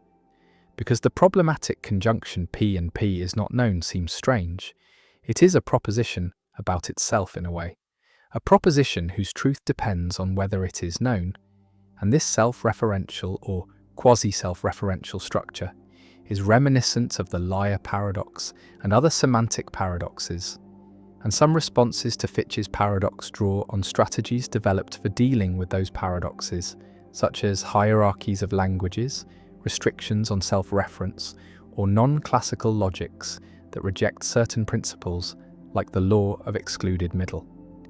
The paradox has implications for constructivism in mathematics and logic, because constructivists typically endorse some version of the knowability principle, identifying truth with provability or constructibility, and Fichte's paradox threatens this identification, suggesting that even constructivists must either accept that all mathematical truths are already proved, which is absurd, or abandon the simple identification of truth with provability and develop a more nuanced account of the relationship between the two.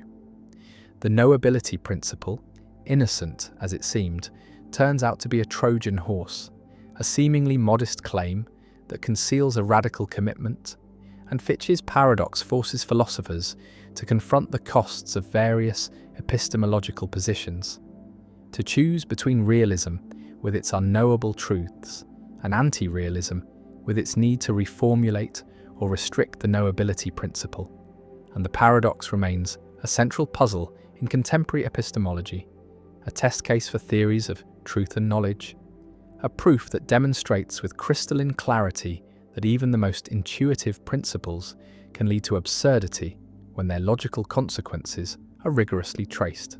And it stands as a reminder that philosophy is not merely a matter of articulating and defending intuitions, but of following arguments wherever they lead, even when they lead to conclusions that undermine the very intuitions that motivated them.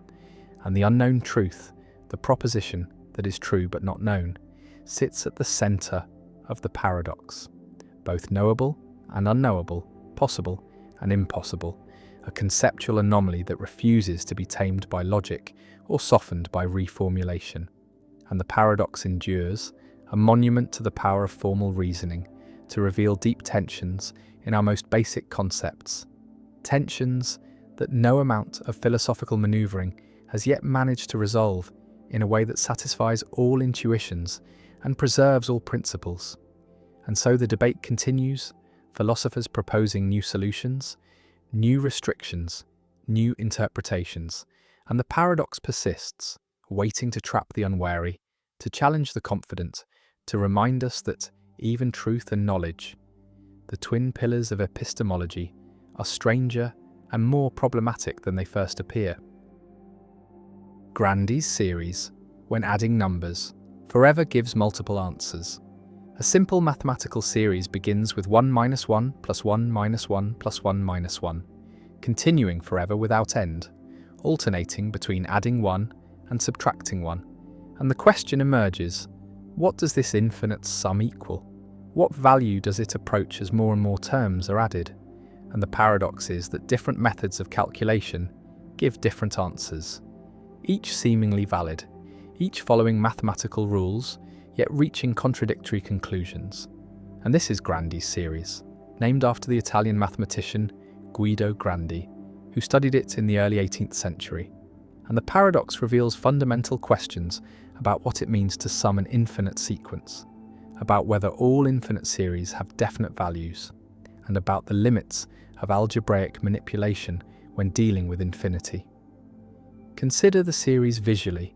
Imagine a number line where you start at 0, then move 1 unit to the right to reach 1, then move 1 unit to the left back to 0, then 1 unit right to 1 again, then 1 unit left to 0, and this pattern continues forever, oscillating between 0 and 1, never settling down, never approaching a limit in the traditional sense. And so, from this perspective, the series does not converge, does not have a sum. The partial sums bounce between 0 and 1 eternally and never stabilize. But now consider a different approach. group the terms in pairs, taking 1 minus 1 as the first pair, which equals 0, then 1 minus 1 as the second pair, also 0, and so on. And the series becomes 0 plus 0 plus 0, continuing forever, and the sum of infinitely many zeros is 0.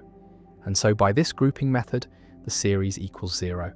And this seems like a valid manipulation. Grouping terms is a standard algebraic operation, and yet it produces a definite answer where the oscillating view produced no answer. Now consider another grouping. Start by leaving the first one alone, then group all subsequent pairs, so the series becomes 1 plus the quantity negative 1 plus 1, then the quantity negative 1 plus 1, and so on. And each grouped pair equals 0. So the series becomes 1 plus 0 plus 0 plus 0, continuing forever. And this equals 1. And so by this different grouping, the series equals 1 instead of 0. And both groupings seem legitimate. Both use standard algebraic rules, yet they produce different answers, 0 and 1. And this is the heart of Grandy's paradox, that the series is sensitive to how it is manipulated, that rearranging or regrouping terms changes the result. And this suggests that the series does not have a well-defined sum in the ordinary sense. Mathematicians have developed sophisticated tools to handle divergent series, like Grandy's, and one approach is Cesaro summation, which assigns values to series by averaging the partial sums. And for Grandy's series, the partial sums are 1, 0, 1, 0, 1, 0, continuing to alternate, and the average of the first n partial sums approaches 1/2 as n grows large, because roughly half the partial sums are 1 and half are 0. And so by Cesaro summation, Grandy's series equals 1/2. And this method produces yet another answer, neither 0 nor 1, but the midpoint between them. And this answer has a certain aesthetic appeal. It represents the average behaviour of the series, the value around which it oscillates, and it can be justified by analogy to functions. If you consider the geometric series 1 minus x plus x squared minus x cubed and so on, which converges to 1 over 1 plus x for absolute value of x less than 1, and you plug in x equals 1, you get 1 over 2. And so in some extended sense, Grandy's series can be said to equal 1/2. The paradox reveals that divergent series do not have sums in the way convergent series do, that assigning values to them requires making choices about what summation method to use, and different methods give different results.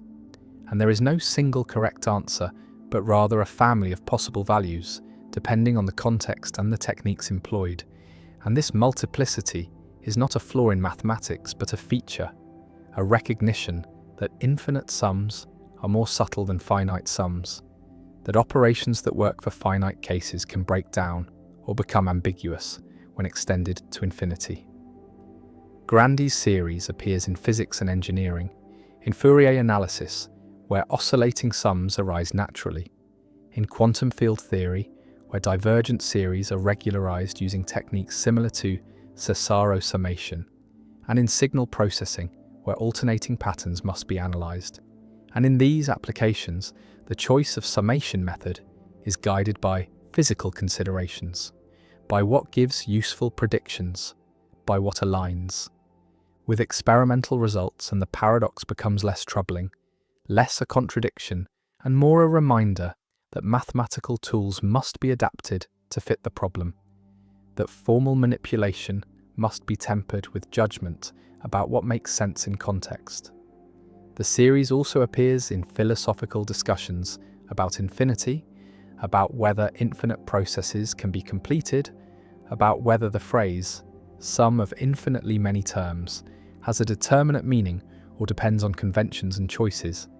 And Grandy's series suggests the latter, that infinity introduces ambiguities that finite mathematics avoids, that extending concepts from finite to infinite is not automatic but requires care, requires new definitions, requires acceptance, that some questions have multiple answers or no answer at all depending on how they are framed. Imagine watching someone walk back and forth on a path, taking one step forward, then one step back. then one step forward, then one step back, forever without stopping. And you are asked where they end up, and the answer is that they do not end up anywhere. They continue oscillating. But if you ask where they are on average, you might say they are halfway between the two endpoints. And if you ask where they are after an even number of steps, you say at the start, and after an odd number, you say one step forward, and none of these answers is wrong. Each captures a different aspect of the situation, and Grandy's series is similar. Different questions about the series have different answers, and the paradox arises from expecting a single answer when the situation is inherently ambiguous, when the infinite oscillation resists reduction to a single number. The series continues, 1 minus 1 plus 1 minus 1, terms alternating forever, and the sum is 0 or 1 or 1/2 depending on how you calculate it, depending on what method you use, depending on what question you're really asking. And the paradox endures, a simple series that exposes deep issues about infinity, about summation, about the limits of algebraic manipulation, and about the need for careful definitions when dealing with infinite processes. And Grandy's series remains a teaching tool, a cautionary tale, a reminder that infinity is subtle, that divergent series require special handling, and that mathematics is not just calculation, but interpretation, not just following rules, but understanding when rules apply and when they break down. And the series oscillates, forever unresolved, forever producing different answers, and the paradox persists, elegant and instructive, a monument to the strangeness of infinity and the care required when extending finite concepts to the infinite realm. Libet's experiments. Paradox: why your brain decides before you do. A neuroscientist named Benjamin Libet designs an experiment to investigate the timing of conscious decision-making, to discover when conscious intention arises relative to brain activity and action. And subjects sit before a screen with a moving dot like a clock hand, and they are instructed to flex their wrist whenever they feel like it, spontaneously, without planning in advance. And while they watch the screen, they note the position of the dot when they first become aware of the intention to move, when they first consciously decide to flex. And meanwhile, electrodes measure brain activity, specifically measure the readiness potential, a build-up of neural activity that precedes voluntary movements. And Libet's finding is striking and controversial. The readiness potential begins several hundred milliseconds before the subject reports conscious awareness of the intention to move. The brain activity precedes conscious intention by about 300 to 500 milliseconds. And this seems to show that the brain decides to move before consciousness decides. That unconscious neural processes initiate the action, and conscious intention is a kind of afterthought, an epiphenomenon, something that arises after the decision has already been made at the unconscious level. And this finding appears to challenge free will, appears to show that conscious decisions do not cause actions but merely accompany them or follow them.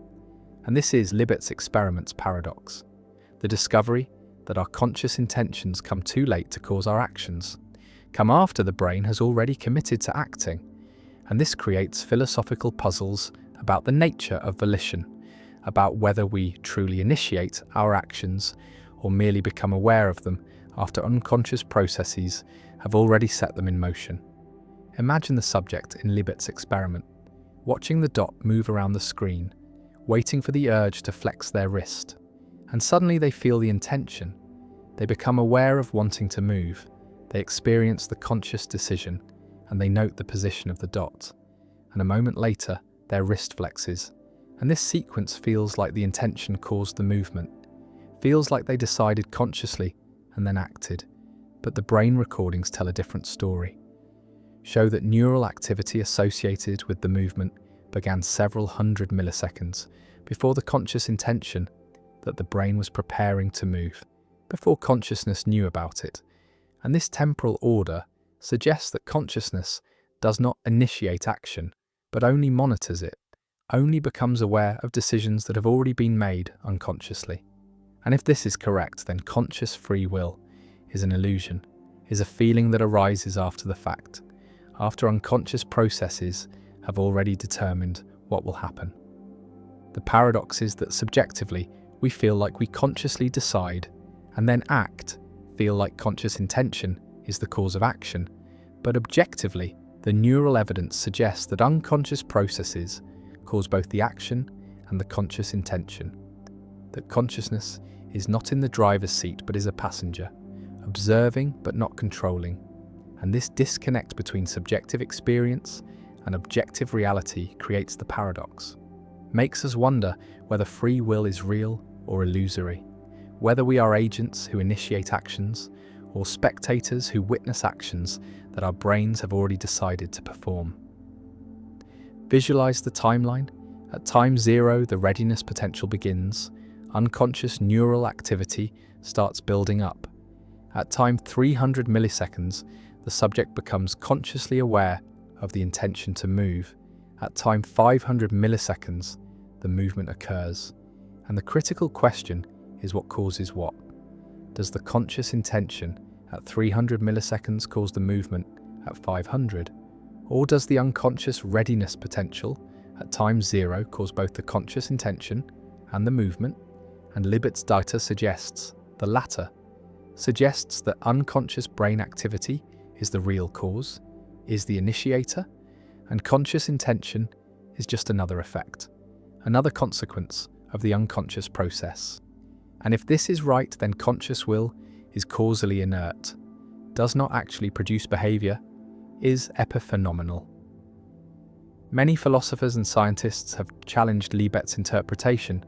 One response questions the measurement of conscious intention, argues that asking subjects to note when they became aware of intending is asking them to introspect a process that might not be accessible to introspection, and the reported time of intention might be inaccurate, might be systematically delayed, and subjects might become aware of intending earlier than they report, perhaps at the same time as the readiness potential begins.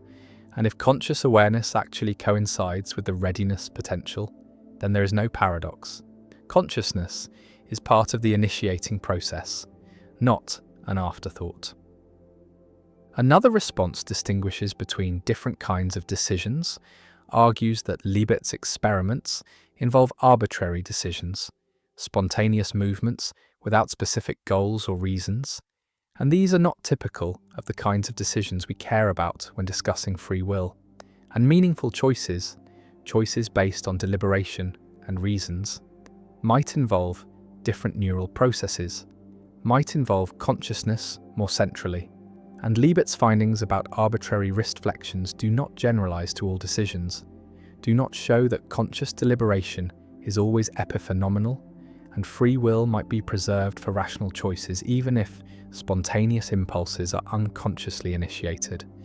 A third response questions the interpretation of the readiness potential, argues that early neural activity does not necessarily represent a decision or commitment to act, but might represent preparation, might be part of the process of forming an intention rather than being the cause of intention, and consciousness might be involved throughout this process.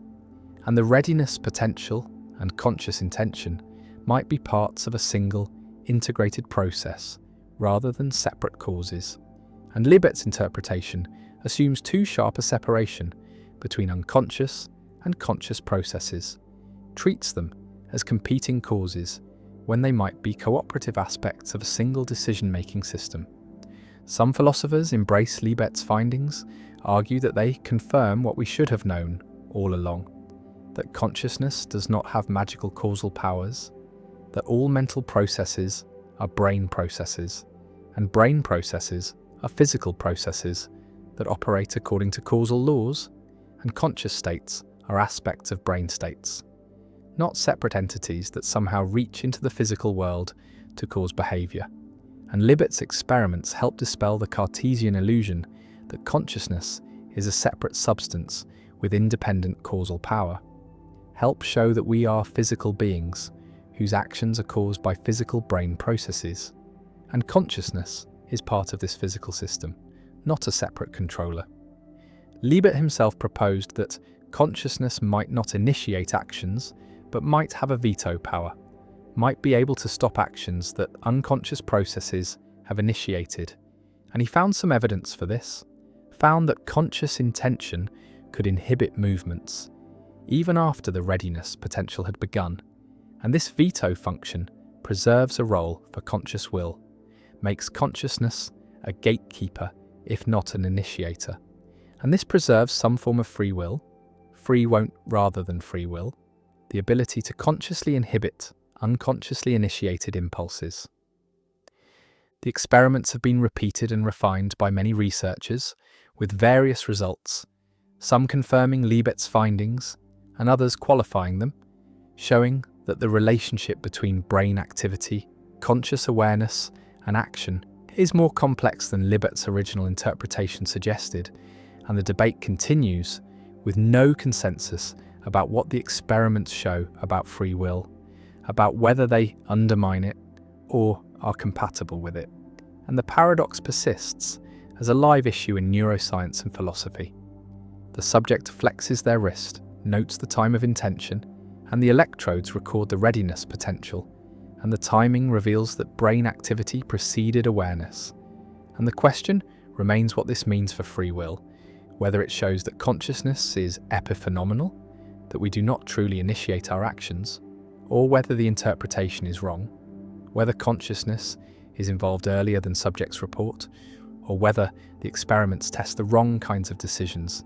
And Libet's paradox endures as one of the most discussed and controversial findings in the neuroscience of volition, a set of experiments that appears to show that free will is an illusion, that our conscious sense of agency is a feeling that arises after decisions have already been made, and whether this appearance is accurate, whether the paradox is real or illusory, remains one of the most important questions at the intersection of neuroscience and philosophy.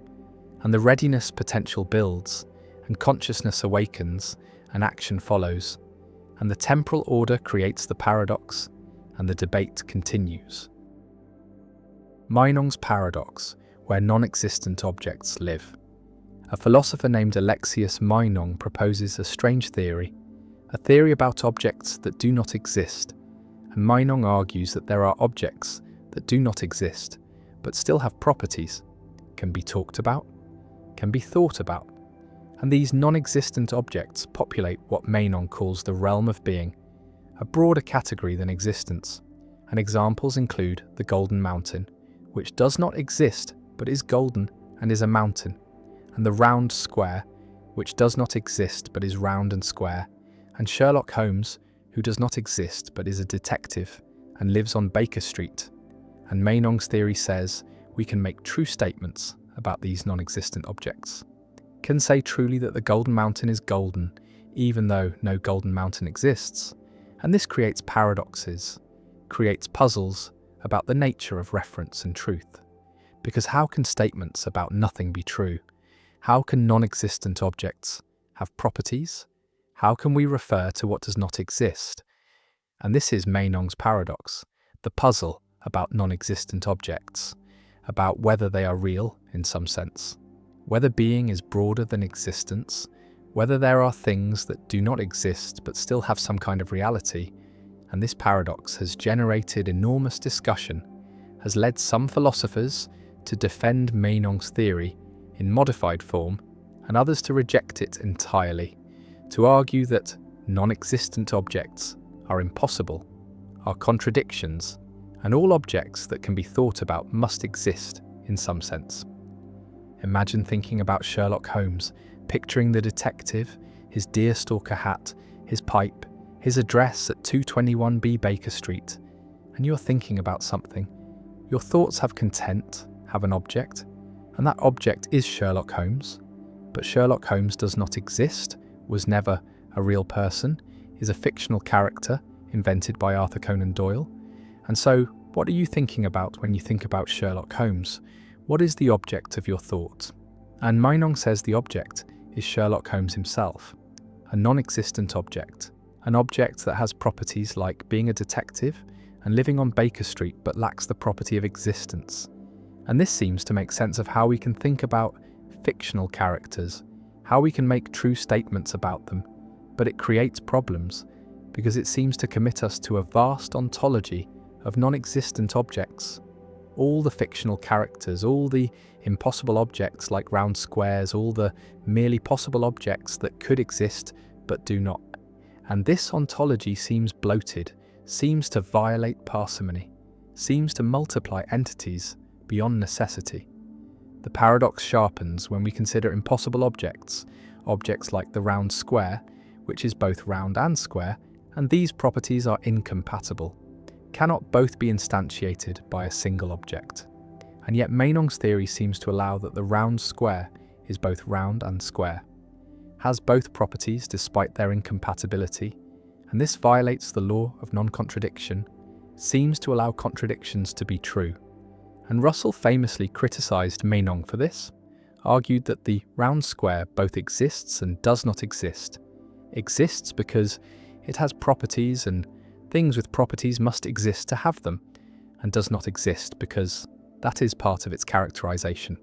And this contradiction shows that Meinong's theory is incoherent, cannot be accepted, and non-existent objects are impossible, and all talk of them must be reinterpreted as talk of something else, talk of ideas or words or possible worlds, but not talk of actual non-existent objects. Visualize Meinong's ontology as having two realms, the realm of existence containing actual objects, like tables and mountains and people, and the realm of being containing all objects, including non-existent ones like golden mountains and fictional characters, and the realm of being is vastly larger, contains everything we can conceive, all possibilities and impossibilities, and only a tiny subset of being also has existence. And Meinong's theory says that statements can be true of objects in the realm of being whether or not those objects exist, and truth is not restricted to existing objects. And this solves certain puzzles about reference, about how we can refer to what does not exist, but creates the paradox of how non-existent objects can have properties, can be subjects of true predications when there is nothing there to have the properties. One response to Meinong's paradox rejects non-existent objects, adopts Russell's theory of descriptions, which analyzes statements about non-existent objects as existential statements that happen to be false, and the golden mountain is golden becomes. There exists something that is golden and is a mountain, and this statement is false because no such thing exists. And fictional statements are understood as prefixed by an implicit fiction operator. In the Sherlock Holmes stories, it is true that Holmes is a detective, and this preserves the intuition that Holmes is a detective, in some sense, while avoiding commitment to non-existent objects. And this Russellian approach has been standard in analytic philosophy, is the orthodox view, treats apparent reference to non-existent objects as disguised quantification or as occurring within the scope of intentional operators. Another response defends Meinong's theory in modified form, accepts that there are non-existent objects, but restricts what properties they can have, distinguishes between nuclear properties like being golden or being a detective, which non-existent objects can have, and extra-nuclear properties like existing or being thought about, which are different, and impossible objects like round squares have both roundness and squareness as nuclear properties, but do not violate contradiction because they do not exist, do not have instances in reality, and their properties do not need to be jointly instantiable. And this neo-Meinongian approach preserves some of Meinong's insights while avoiding Russell's objection, and various philosophers, including Terence Parsons and Richard Routley, have developed sophisticated neo-Meinongian theories that handle the paradoxes. A third response appeals to possible worlds, argues that fictional and non-existent objects exist in other possible worlds, are possible but not actual, and when we talk about Sherlock Holmes, we're talking about a possible person, someone who exists in other possible worlds, in worlds where Conan Doyle's stories are true, and this preserves the intuition that Holmes is a detective, is a real object in some sense, while avoiding the paradox of non-existent objects, because Holmes is not non-existent but merely non-actual, exists in other worlds. And possible worlds, semantics provides a framework for understanding modality and fiction without Meinongian ontology. Meinong's paradox also raises questions about what it means to exist, about whether existence is a property like others or is somehow special, and Kant argued that existence is not a real predicate, not a property that objects have or lack, but is the presupposition of having properties. And this Kantian view seems to refute Meinong, seems to show that non-existent objects cannot have properties because having properties requires existing. But Meinongians respond that this assumes existence is necessary for predication, that only existing things can have properties, and this assumption is precisely what Meinong denies. And the debate continues about whether existence is a property and whether objects must exist to have properties. The Golden Mountain glitters in imagination, non-existent but golden, and Sherlock Holmes solves cases in fiction, non-existent but a detective, and the round square defies logic, non-existent and impossible, and Meinong's theory says these are real objects in the broad sense of being, and the paradox asks how this can be, how nothing can be something, how non-existence can have properties, and the answers divide philosophers, some accepting Meinong's insights, some rejecting them entirely, and the paradox persists as a challenge to theories of reference and ontology, a puzzle about what we talk about when we talk about what does not exist, and whether such talk requires real objects or can be explained without them. And Meinong's paradox endures as one of the strangest and most controversial problems in metaphysics, a problem about the boundary between being and non-being, about what counts as real, and about whether existence is the only kind of reality or whether non-existent objects have their own shadowy realm of being.